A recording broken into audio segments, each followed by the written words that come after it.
ಇದ್ದಿದ್ದು ಇದ್ದ ಹಾಗೆ. ನಾಗಮಂಗಲ ತಾಲೂಕಿನ ವ್ಯಾಪ್ತಿಯಲ್ಲಿ ಸಂಕನಹಳ್ಳಿ ಹಾಗೂ ಹಂದನಹಳ್ಳಿ ದೇವನಹೊಸೂರು ಸುತ್ತಮುತ್ತ ರಾಜಕೀಯ ಮುಖಂಡರ ಅಕ್ರಮ ಕಲ್ಲು ಗಣಿಗಾರಿಕೆಗಳು ನಿರಂತರವಾಗಿ ನಡೆಯುತ್ತಿದ್ದರೂ ಜಿಲ್ಲಾ ಗಣಿ ಮತ್ತು ಭೂ ವಿಜ್ಞಾನ ಇಲಾಖೆ ಅಧಿಕಾರಿಗಳು ಕಾಟಾಚಾರಕ್ಕೆ ಭೇಟಿ ನೀಡಿ ಅಕ್ರಮ ಗಣಿಗಾರಿಕೆಗೆ ಬೆನ್ನೆಲುಬಾಗಿ ನಿಂತಿರುವಂತೆ ಕಾಣುತ್ತಿದೆ ಎಂದು ಸಾರ್ವಜನಿಕರ ಪ್ರಶ್ನೆಯಾಗಿದೆ. ಈಗಾಗಲೇ ಈ ವ್ಯಾಪ್ತಿಗಳಲ್ಲಿ 10 ಕಲ್ಲು ಗಣಿಗಾರಿಕೆಗಳು ನಡೆಯುತ್ತಿದ್ದು ಗಣಿ ಅಧಿಕಾರಿಗಳ ಜಾಣ ಮೌನ ಸಾರ್ವಜನಿಕ ವಲಯದಲ್ಲಿ ಅನುಮಾನಕ್ಕೆ ಎಡೆ ಮಾಡಿಕೊಟ್ಟಿದೆ.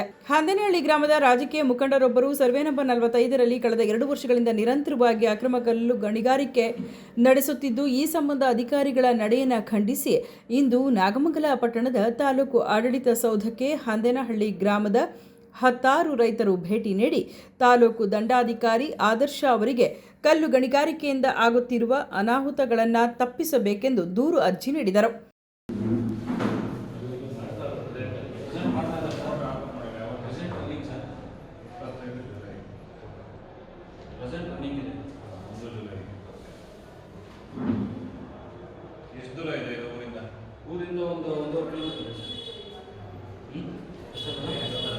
ಇದೇ ಸಂದರ್ಭದಲ್ಲಿ ರೈತರ ಜೊತೆಗೂಡಿ ಗ್ರಾಮದ ಮುಖಂಡರಾದ ರಾಜು ಮಾತನಾಡಿ, ನಮ್ಮ ಗ್ರಾಮದ ರಾಜಕೀಯ ಮುಖಂಡ ಗಣಿ ಮತ್ತು ಭೂ ವಿಜ್ಞಾನ ಇಲಾಖೆಯಿಂದ ಅನುಮತಿ ಪಡೆಯದೆ ನಿರಂತರವಾಗಿ ಕಲ್ಲು ಗಣಿಗಾರಿಕೆ ನಡೆಸಿಕೊಂಡು ಬರುತ್ತಿದ್ದಾರೆ. ಕಳೆದ 2 ವರ್ಷಗಳಿಂದ ದೂರು ಅರ್ಜಿಗಳನ್ನು ನೀಡಿದರೂ ಯಾರೂ ಕೂಡ ಕ್ರಮ ಜರುಗಿಸುತ್ತಿಲ್ಲ. ಇದೇ ಕಲ್ಲು ಗಣಿಗಾರಿಕೆ ಜಾಗದಲ್ಲಿ ಕ್ರಷರ್ ಕೂಡ ಮಾಡಲು ಪೂರ್ವ ತಯಾರಿ ನಡೆಸಿದ್ದು ರೈತರು ಬೀದಿ ಪಾಲಾಗುವ ಸಂಭವವಿದೆ. ಏಕೆಂದರೆ ಈಗಾಗಲೇ ಗ್ರಾಮದ ರಸ್ತೆಯು ಹದಗೆಟ್ಟು ರೈತರ ತೆಂಗಿನ ಮರಗಳು, ಬೆಳೆಗಳು ಎಲ್ಲವೂ ಕೂಡ ನಾಶವಾಗುತ್ತಿದೆ.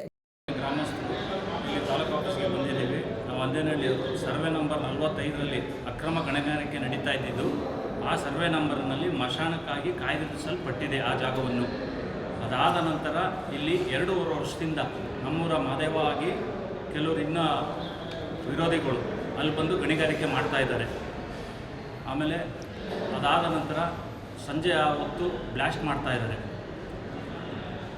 ಗೋಮಾಳ ಜಾಗ ಜೊತೆಗೆ ಮಶಾನಕ್ಕಾಗಿ ಮೀಸಲ್ಪಟ್ಟಿದೆ ಅದು ಜಾಗ. ವ್ಯವಸಾಯಕ್ಕೆ ತೊಂದರೆ ಆಗ್ತಾ ಇದೆ. ಜೊತೆಗೆ 6 ಗಂಟೆ ಆದಮೇಲೆ ಬ್ಲಾಸ್ಟ್ ಮಾಡ್ತಾ ಇದ್ದಾರೆ. ಆಮೇಲೆ ತೆಂಗುಗಳೆಲ್ಲ ಫಲ ಇಲ್ಲ, ಬೋರಲ್ಲಿ ನೀರು ನಿಂತೋಗ್ತಾ ಇದೆ. ಈ ಪರಿಸ್ಥಿತಿ ಉಂಟಾಗಿದೆ ಅಲ್ಲಿ. ಆಮೇಲೆ ರಸ್ತೆ ಎಲ್ಲ ಪೂರ ಹದಗೆಟ್ಟಿದೆ. ನಮ್ಮ ಮಾರ್ಗ ಹಂದನಹಳ್ಳಿ ಟು ತಟ್ಟೆಕೆರೆ ಏನು ಹೋಗ್ತೀವಿ ಆ ರಸ್ತೆ ಪೂರ ಹದಗೆಟ್ಟೋಗಿದೆ. ಯಾವ ಅವಕಾಶ ಏನೂ ಇಲ್ಲ. ದಿನನಿತ್ಯ ಕ್ವಾರೆಯಲ್ಲಿ ಹಾಕುವ ಸಿಡಿಮದ್ದಿನ ಶಬ್ದದಿಂದ ಜನತೆಯು ಗ್ರಾಮದಲ್ಲಿ ನೆಮ್ಮದಿಯಿಂದ ಬದುಕು ನಡೆಸಲು ಸಾಧ್ಯವಾಗುತ್ತಿಲ್ಲ. ಈ ತಕ್ಷಣದಿಂದಲೇ ಕಲ್ಲು ಗಣಿಗಾರಿಕೆಯನ್ನು ನಿಲ್ಲಿಸಿ ರೈತರಿಗೆ ಒಳ್ಳೆಯದು ಮಾಡಬೇಕು. ಇಲ್ಲವಾದರೆ ನ್ಯಾಯಾಲಯದಲ್ಲಿ ಮೊಕದ್ದಮೆ ದಾಖಲಿಸಿ ತಾಲೂಕು ಆಡಳಿತ ಸೌಧದ ಮುಂಭಾಗ ಧರಣಿ ನಡೆಸಲಾಗುತ್ತದೆ ಎಂದು ಎಚ್ಚರಿಸಿದರು. ಇದೇ ಥರ ನಾವು ಕೊಟ್ಟೋಗಿದ್ವಿ, ಅರ್ಜಿ ಸಲ್ಲಿಸೋಗಿದ್ವಿ. ಇಲ್ಲಿಯವರು ಏನು ಅದನ್ನು ಕ್ರಮ ತಗೊಂಡಿಲ್ಲ. ಅದಕ್ಕೆ ತಿರುಗಿ ಈಗ ಇನ್ನೊಂದ್ಸರಿ ಬಂದು ಎಲ್ಲರೂ ಅರ್ಜಿನ ಸಲ್ಲಿಸ್ತಾ ಇದ್ದೀವಿ ನಾವು. ಈಗ ಮತ್ತೆ ಕಲ್ಲು ಗಣಿಗಾರಿಕೆ ನಡೆಸ್ತಾ ಇದ್ದಾರೆ, ಇಲ್ಲ ಅಂತ ಅಲ್ಲ. ಈಗ ಅದ್ರ ಜೊತೆಗೆ ಹೊಸದಾಗಿ ಇವಾಗ ಕ್ರಷರ್ ಮಾಡಬೇಕು ಅಂತ ಹೊರಟಿದ್ದಾರೆ.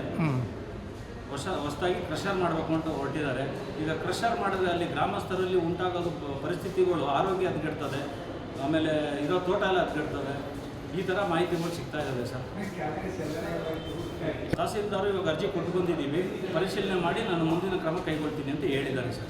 ಅನುಮತಿ ಇಲ್ಲ ಸರ್, ಅನುಮತಿ ಇಲ್ಲ. ಜಾನುವಾರುಗಳು ಹಾಗೂ ವಯಸ್ಸಾದ ವೃದ್ಧಗಳಿದ್ದಾರೆ, ಅವರಿಗೆಲ್ಲ ಏನಾರ ತೊಂದರೆ ಆದರೆ ಮುಂದಿನ ದಿನಗಳಲ್ಲಿ ನಾವು ಊರೆಲ್ಲ ಒಗ್ಗಟ್ಟಾಗಿ ಇದೇ ತಾಲೂಕು ಆಫೀಸ್ ಮುಂದೆ ಬಂದು ನಾವು ಪ್ರತಿಭಟನೆಯನ್ನು ಮಾಡ್ತೀವಿ. ಸುದ್ದಿ 3 ವಾಹಿನಿಯ ಹೆಚ್ಚಿನ ಮಾಹಿತಿಗಾಗಿ ಸಬ್ಸ್ಕ್ರೈಬ್ ಆಗಿ ಹಾಗೂ ಬೆಲ್ ಬಟನ್ ಒತ್ತಿ.